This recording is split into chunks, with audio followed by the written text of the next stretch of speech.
Voilà. Comment on fait pour devenir riche? On avait parlé de ça une fois.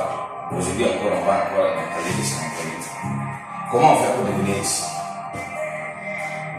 Pour devenir riche, il faut fixer un objectif précis que vous voulez. Alors, l'objectif est que si vous avez 10 000 francs, vous prenez ces 10 000 francs, vous allez la moitié, vous payez comme un coq, ou une poule, ou bien on fait de l'élevage. Ouais. Soit c'est les bœufs, soit c'est les chèvres. Voilà. Et le reste qu'on a, on prend ça et on dépose. Okay. Et on cherche encore quoi. Ça marche. Il faut d'abord applaudir pour toi. Voilà. Donc, je crois que tu as déjà dit le maximum. Pour devenir riche, il ne va pas s'agir seulement d'économiser seulement de l'argent. Ça, c'est le passé. Au passé, pour nos parents ou nos grands-parents, eux-mêmes, ils ne faisaient pas ça parce que même s'il y a la sécheresse, tu sais que les semences qu'on va semer l'année prochaine, ça, on touche pas. Ça, c'est toujours là, on garde toujours. Voilà. Donc, on va repartir un peu, expliquer une histoire que j'aime expliquer avant de commencer. Et la dernière fois, je crois qu'ensemble, on avait vu ça et aujourd'hui encore, on va revoir ça avant de voir comment on va progresser. J'ai raconté l'histoire de la sœur de ma mère. Voilà. Ça, c'est un livre que j'aime beaucoup, que j'ai lu. Et je te conseille aussi, mais je vous conseillerais tous de le lire. Et quand tu dis la sœur de ma mère, tu dis l'homme le plus riche de Babylone. Tu vois, en tout cas, c'est des trucs qui s'accompagnent. Parce que la sœur de ma mère, ça, c'est l'Africain. Voilà. Et l'homme le plus riche de Babylone, là, on peut appliquer, que ce soit aux États-Unis, dans la bourse de Londres, et ainsi de suite. Voilà. Donc, la sœur de ma mère ici, il nous explique d'une façon brève que lui, son père était, la famille était. Quand la personne meurt, toute sa richesse revient à sa famille. Leur maman avait droit à chacune une sœur, c'est tout, et tu dois repartir ses parents. Tu te débrouilles avec tes enfants, c'est fini. Maintenant, quand leurs mamans sont arrivées au niveau de leur famille, là, directement, la malade et ses enfants, les enfants ont mis la pression sur la malade là. Elle n'avait autre choix que tuer seulement la sœur et ils ont mangé la sœur. Et aussi, comme c'est tous des enfants, et aussi quand ils ont vu ça, et aussi ils ont commencé à mettre la pression sur elle en disant qu'il faut absolument qu'elle tue la sœur là pour qu'on mange. Mais c'est elle là, ça a été un peu différent parce que leur mère a dit quoi? Elle a dit que forcément, il faut qu'elle les explique quelque chose pour qu'elles comprennent. Si la sœur là, ils ont tué la sœur aujourd'hui pour manger, là il faut noter que c'est fini. Ça serait difficile, voire très difficile, de manger la viande prochainement. Par contre, si vous acceptez avec l'accord de tous dont elle a besoin, si on accepte, on va garder la sœur là. Arrivé à un moment, nous allons manger la viande tous les jours, à volonté également. La façon qu'elle a pris le temps d'expliquer, je crois que les enfants aussi ont pris le temps de comprendre et ils ont accepté maintenant de le faire.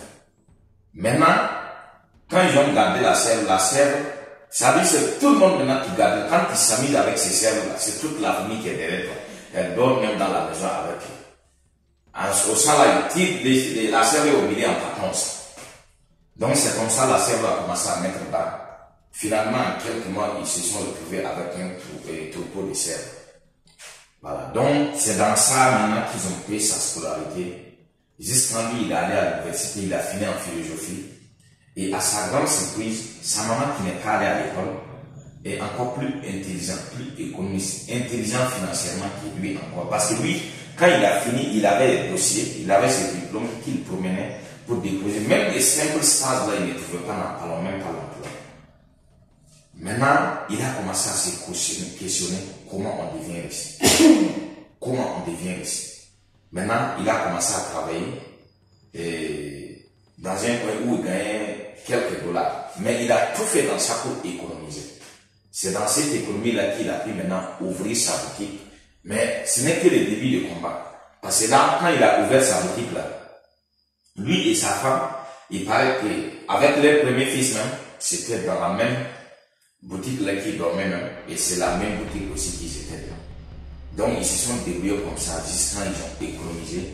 Et la famille lui poussait à accepter tout l'emploi. Finalement, la pression était trop que lui-même, il est parti encore pour chercher un autre emploi où on lui payait presque 3 à 4 millions parce qu'il parlait de 6 000 ou 10 000 $ comme ça dans son livre. Voilà. Mais lui, il a vu que la façon que les dévanciers, la façon qu'ils vivent, ils se plaignent tout le temps. Lui, il a vu que ici, là, ça ne va pas lui aider. Lui, il a fini maintenant par démissionner parce qu'il n'était pas satisfait de tous ses bras. Il s'est plaindre et faire le même travail. Il est allé maintenant parce qu'en quittant, en démissionnant, il savait les risques qu'il prenait. Mais Dieu merci, il avait pris le temps aussi de bien économiser. C'est pas comme les autres qui vont aller au bar chaque samedi et venir après 1 an, 2 ans, 10 ans de travail maintenant dire que lui il a travaillé dur, mais il ne sait pas là où il est rentré son argent. Tu ne peux pas savoir là où il est rentré ton argent parce que tu ne peux pas aller mettre tes maisons, tes villas, tes voitures, l'argent que tu dois prendre pour entretenir ta famille dans les bouteilles de bière et dans peut-être les femmes des bars et venir après prétendre dire que non, que toi tu ne sais pas où est parti ton argent. Comment tu vas savoir où est parti ton argent? C'est difficile de le savoir. Voilà. Donc, lui, au lieu de se plaindre, au lieu de rester là, il a pris ses responsabilités en main. Et un homme, pour pouvoir réussir également, comme je vous enseigne chaque fois là, il faut éviter de se plaindre. Par exemple, pour notre cas, si on se plaint pour dire que parce que les clients ont dit qu'il n'y a pas d'argent, comme je vous dis, moi-même en tant que bon vendeur, les gens disent toujours qu'il n'y a pas d'argent. Le matin, on n'a pas encore pris quelque chose, mais jusqu'à ce soir, mon sac devient léger et mes poches là deviennent lourds. Applaudissez pour moi. Donc, comme il a si maintenant bien économisé, maintenant quand il a démissionné, parce qu'il savait en tout cas que c'est un grand risque qu'il prenait en démissionnant, parce qu'il ne peut plus revenir là. Voilà. Maintenant, comme il avait aussi beaucoup économisé, il est parti directement. Ils ont agrandi la boutique et ils ont commencé à travailler. Et dans le monde maintenant, on dit qu'il y a 3 produits, ou soit il y a 2 produits qui marchent le plus. Le premier, c'est les armes, mais comme les civils ne vendent pas les armes, ça oublie là-dedans. Maintenant, le deuxième, c'est tout ce qui concerne les médicaments, les traitements. Il n'y a personne aujourd'hui qui n'a pas besoin de médicaments, même toi qui as, même moi qui ai. Peut-être les matins, on en a payé un peu avant de venir. Voilà, c'est d'ailleurs pourquoi noter là, ça marche beaucoup.